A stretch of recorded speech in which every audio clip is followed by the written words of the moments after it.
Joining us now is Democratic strategist and former New York State Senator David Carlucci. Thank you so much for joining us on Power Hour. I am really interested in getting your insights. First of all, what do you put the red wave down to? What went wrong for the Democrats?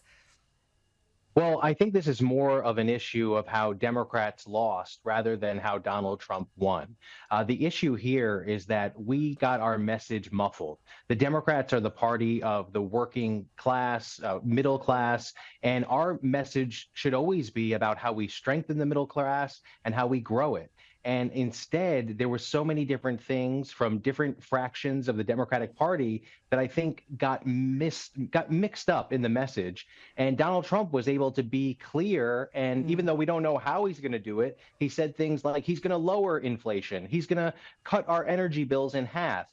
Many of us don't believe it, but while he was able to fit his slogans on a bumper sticker, Democrats were busy explaining and talking about how the Biden administration did well on many different things, but Americans just didn't feel it.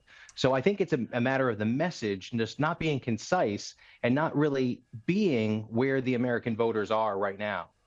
Look, it's argued that the Democrats didn't have a strong candidate in Kamala Harris. This is an old clip, but I suspect it has something to do with why many voters didn't want to support her. We have to stay woke. Like, everybody needs to be woke. and you can talk about if you're the wokest or woker, but just stay more woke than less woke. Yeah. Look, Argentina's President Javier Milei argues that one of the reasons Trump was so successful is because he's against woke politics. And we saw Kamala Harris choose Tim Walz as her running mate, who is even further to the left with his track record.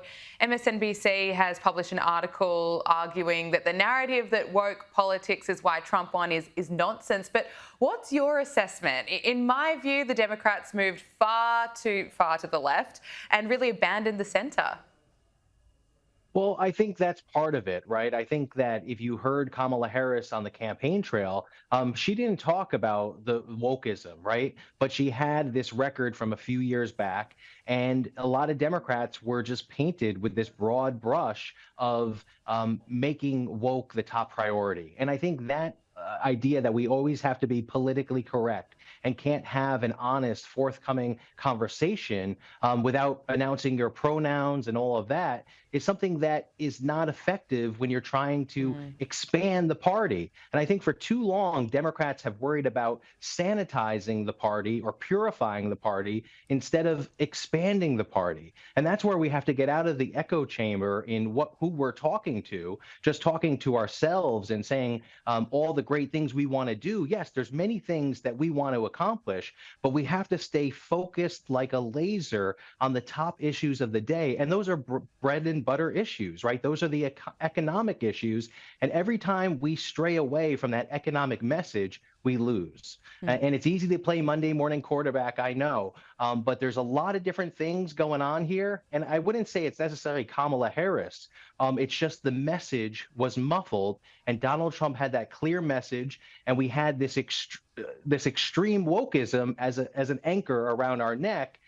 Even though it's not the majority of our party, I think we were painted with a broad brush of the extremes of our party. And we've got to do a better job of talking about how we're a big tent with a lot of different priorities, but our main priority is growing the middle class and making sure people have a pathway into the middle class and beyond. The Harris campaign is seeing growing scrutiny over its spending strategy. The Harris campaign went through more than $1 billion in spending. There are reports that the campaign is at $20 million in debt. Of course, with the benefit of hindsight, where did they go wrong with spending? Was there too much focus on celebrities? What should they do differently? Well, it's really hard to say without seeing where all this money went exactly. And it's hard because in a campaign, you throw everything against the wall because you never know exactly what strategy, what tactic actually worked. So you can never say that for sure. So you try everything. And the Kamala Harris campaign, they had the benefit of raising a ton of money. And they had that advantage throughout the campaign. And I think sometimes when you have that advantage, you rest on your laurels, you maybe overspend. And it looks like that might have been what happened. But overall, I don't think this is too damaging of an issue. It's a small amount of money compared to the amount of money that was spent, and they'll easily be able to make that up. But I think what they need to do, and the whole Democratic Party has to look carefully at what do we think worked, what didn't, and where should we be investing our money. But most importantly, it's always message over money. We have to refine that message, just like we're sharpening the tip of an arrow, because it'll be easier to penetrate if we have that sharp message. It doesn't matter how much money you spend. You could beat people over the head with it, but if it's not resonating, if it doesn't make sense, it's not going to work with all the money in the world. So that's where we got to get down to the basics and talk about our true north, which is growing the middle class and expanding our economy.